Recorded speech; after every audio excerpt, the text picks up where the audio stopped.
आकारिक जनसांख्यिकीय तथा सामाजिक जनसांख्यिकीय से क्या आशय है। हेलो एवरीवन, आई एम सुगम, वेलकम बैक। तो कैसे हो आप सब? आई होप आप सब अच्छे होंगे।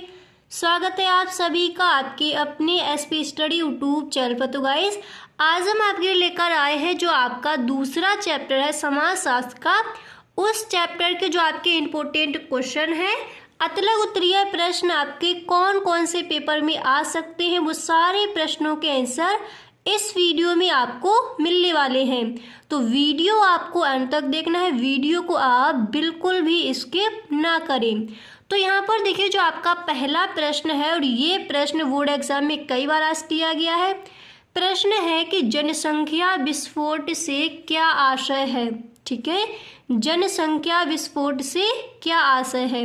तो इस प्रश्न का आंसर आप इस तरह से लिखोगे कि जनसंख्या विस्फोट से आशय जनसंख्या वृद्धि प्रक्रिया की उस स्थिति से है जिसमें जनसंख्या वृद्धि की दर सामान्य या वांछनीय दर से बहुत अधिक होती है। ओके, तो जनसंख्या विस्फोट क्या है, इस प्रश्न का आंसर आप इस तरह से लिखोगे। समझ आ गया। अब इसके बाद देखिए जो आपका अगला प्रश्न है वो मैंने यहाँ पर लिया है कि प्रजनन दर से क्या आशय है। प्रजनन दर से क्या आशय है। आई होप इस प्रश्न का आंसर आपको याद भी होगा कि प्रजनन दर क्या है। देखिए इस प्रश्न का आंसर आपको किस तरह से लिखना है। इस प्रश्न का आंसर आप इस तरह से दोगे कि जनसंख्या की स्थिति को समझने के लिए प्रजनन दर को भी ज्ञात किया जाता है। प्रजनन दर से आशय बच्चे पैदा कर सकने की आयु अवधि में संबंधित। ठीक है, इस तरह से आपको कोष्टक लगाना है और यहाँ से लेकर यहाँ तक आपको लिख देना है। फिर आप लिखोगे दर से आशय प्रति 1000 स्त्रियों की इकाई के पीछे जीवित जन्मे बच्चों की संख्या से है। ओके, इसके बाद आपको यहाँ पर लिखना है कि बच्चे पैदा करने की अवधि सामान्य रूप से स्त्री की, तो इस तरह से आप ब्रैकेट में इसको बंद कर दोगे। इस तरह से आपको कोष्टक लगाना है कि स्त्री की 15 वर्ष से 49 वर्ष की आयु अवधि को माना जाता है। इस तरह से आपको प्रजनन दर से क्या आशय है, इस प्रश्न का आंसर आप इस तरह से लिख कर आओगे। समझ आ गया। अब इसके बाद देखिए जो आपका नेक्स्ट प्रश्न है वो मैंने यहाँ पर लिया है। नेक्स्ट प्रश्न आपका दिया गया है कि जनसंख्या नियंत्रण के लिए 2 उपयोगी सुझाव दीजिए। ठीक है गाइस, देखिए जितने भी आपके चैप्टर हैं वो सारे चैप्टर्स के जितने भी आपके इंपॉर्टेंट क्वेश्चन है वो सारे बताए जाएंगे, तो वीडियो आप पूरा देखें। ओके, जनसंख्या नियंत्रण के लिए 2 उपयोगी सुझाव दीजिए। तो इसका आंसर आप इस तरह से लिखोगे कि जनसंख्या नियंत्रण के लिए 2 उपयोगी सुझाव अग्रलिखित है। पहले आपको इस तरह से एक लाइन लिख देनी है। इसके बाद देखिए आपको यहाँ पर फर्स्ट नंबर डालना है और फिर उसमें आप लिखोगे कि शिक्षा को अधिक उपयोगी एवं व्यवहारिक बनाया जाए ताकि शिक्षित व्यक्ति जनसंख्या विस्फोट से होने वाली हानि के प्रति सचेत हो सके। ओके, फिर उतना लिखने के बाद फिर यहाँ पर देखिए आपको 2 नंबर डालना है। फिर यहाँ पर आप लिखोगे जनसंख्या नियंत्रण के आपके 2 सुझाव पूछे गए हैं। जनसंख्या नियंत्रण के लिए 2 उपयोगी सुझाव, तो फर्स्ट मैंने आपको बता दिया। इसके बाद आप दूसरा नंबर डालोगे। फिर आप लिखोगे कि परिवार नियोजन तथा गर्भ निरोध संबंधी उचित जानकारी प्रदान की जाए तथा आवश्यक साधन सरलता से उपलब्ध कराए जाए। तो दूसरा जो आपका उपयोगी सुझाव है वो आपको इस तरह से लिखना है। इतना क्लियर हुआ।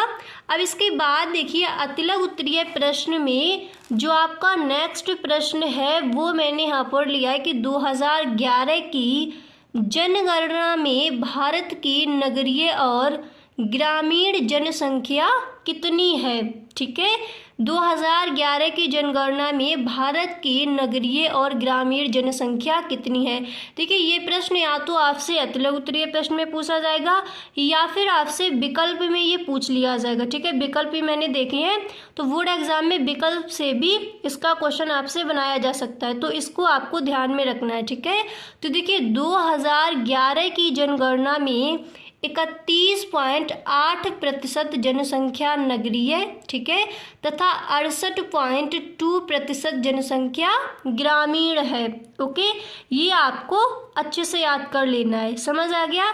अब इसके बाद देखिए जो आपका अगला प्रश्न है वो मैंने यहाँ पर रखा है। देखिए नेक्स्ट प्रश्न आपका दिया गया है कि आकारिक जनसांख्यिकी तथा सामाजिक जनसांख्यिकीय से क्या आशय है। ओके, आकारिक जनसांख्यिकीय तथा सामाजिक जनसांख्यिकीय से क्या आशय है।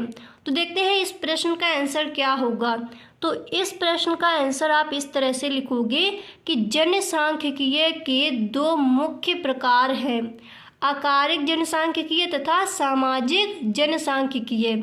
इसका आंसर आप इस तरह से भी लिख सकते हो। पहले आप इस तरह से लिखोगे कि जनसांख्यिकी के दो मुख्य प्रकार निम्नलिखित हैं, फिर यहाँ पर आप लिखोगे कि आकारिक जनसांख्यिकी, फिर इसके बाद आपको लिखना है सामाजिक जनसांख्यिकी, फिर इसके जो आगे का है फिर वो आप एक लाइन छोड़कर लिखोगे। अगर आप इस तरह से लिख कर आओगे तो फिर आपका जो लिखा हुआ होगा वो ज़्यादा ही अच्छा लगेगा। ठीक है, जिस तरह आप चाहो उस तरह से लिख सकते हो। तो जनसांख्यिकी तथा सामाजिक जनसांख्यिकीय, फिर आप लिखोगे कि आकारिक जनसांख्यिकीय में मुख्य रूप से किसी क्षेत्र की जनसंख्या के आकार अर्थात मात्रा का अध्ययन किया जाता है। ठीक है, इस तरह से आप हेडिंग डाल सकते हो कि आकारिक जनसांख्यिकीय, और फिर उसमें आप इस तरह से यहाँ से लिख सकते हो कि आकारिक जनसांख्यिकीय में मुख्य रूप से किसी क्षेत्र की जनसंख्या के आकार अर्थात मात्रा का अध्ययन किया जाता है। ओके, इस तरह से आप लिख सकते हो। फिर आप लिखोगे इससे भिन्न। अगर आप इस तरह से लिखते हो तो ऐसे भी आपका ठीक है, नहीं तो आप यहाँ पर हेडिंग डाल सकते हो सामाजिक जनसांख्यिकीय, फिर उसमें आप लिखोगे कि सामाजिक जनसांख्यिकीय में मुख्य रूप आवासीय क्षेत्रों के सामाजिक, आर्थिक या राजनीतिक पक्षों का अध्ययन किया जाता है। ठीक है, इस तरह से भी आप लिख सकते हो। तो आकारिक जनसांख्यिकीय तथा सामाजिक जनसांख्यिकीय से क्या आशय है। आई होप आपको इतना समझ आ गया होगा। ओके, अब इसके बाद देखिए जो आपका नेक्स्ट प्रश्न है वो मैंने यहाँ पर लिया है। देखिए आपका जो नेक्स्ट प्रश्न है वो यहाँ पर दिया गया है कि पैंडेमिक से क्या आशय है। ये प्रश्न भी कई बार बोर्ड एग्जाम में रखा गया है, तो इसको भी आप अच्छे से तैयार कर लीजिए। बहुत ही छोटा सा आंसर है इसका, अच्छे से आपको वीडियो में ही ये याद भी हो जाएगा कि पैंडेमिक से क्या आशय है।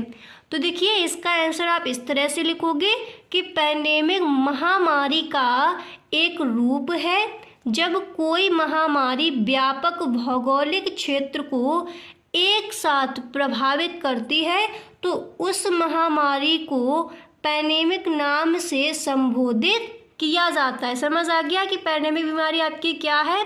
तो पैंडेमिक से क्या आशय या फिर पैंडेमिक से आप क्या समझती हो।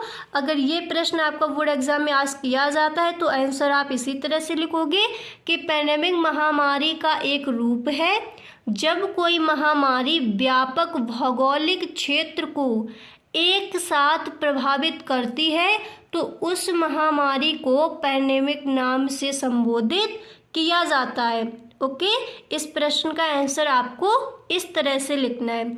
इतना आपको अच्छे से क्लियर हो गया। तो देखिए आज मैंने जितने भी आपको अतिलक उत्तरीय प्रश्न आपको पढ़ाए, तो सारे जो आपने अपनी कॉपी बनाई है, जो मैंने आपको बताया था, उसी कॉपी पर आपको ये अतिलक उत्तरीय प्रश्न जो आपका दूसरा चैप्टर है उसमें आपको लिख लेनी है, ठीक है। और फर्स्ट चैप्टर में आपको अतिलघु उत्तरीय प्रश्न, लघु उत्तरीय प्रश्न एंड विस्तृत उत्तरीय प्रश्न मैं आपको कवर करा चुकी हूँ। तो देखिए दूसरे चैप्टर के भी आपको आज ही लिख लेने हैं और इनको आपको अच्छे से रिवाइज कर लेना है। समझ आ गया। अब देखिए आपको नेक्स्ट डे मिल जाएगा, कल आपको मिल जाएंगे जो इसके लघु उत्तरीय प्रश्न है और जो विस्तृत उत्तरीय प्रश्न है वो आपको नेक्स्ट वीडियो में मिल जाएंगे। तो गाइस अगर आपको वीडियो अच्छा लगा हो तो इस वीडियो को एक लाइक कर दे। अगर आपको वीडियो पसंद नहीं आया है तो वीडियो को आप डिसलाइक करके भी जा सकते हो। Okay, thank you.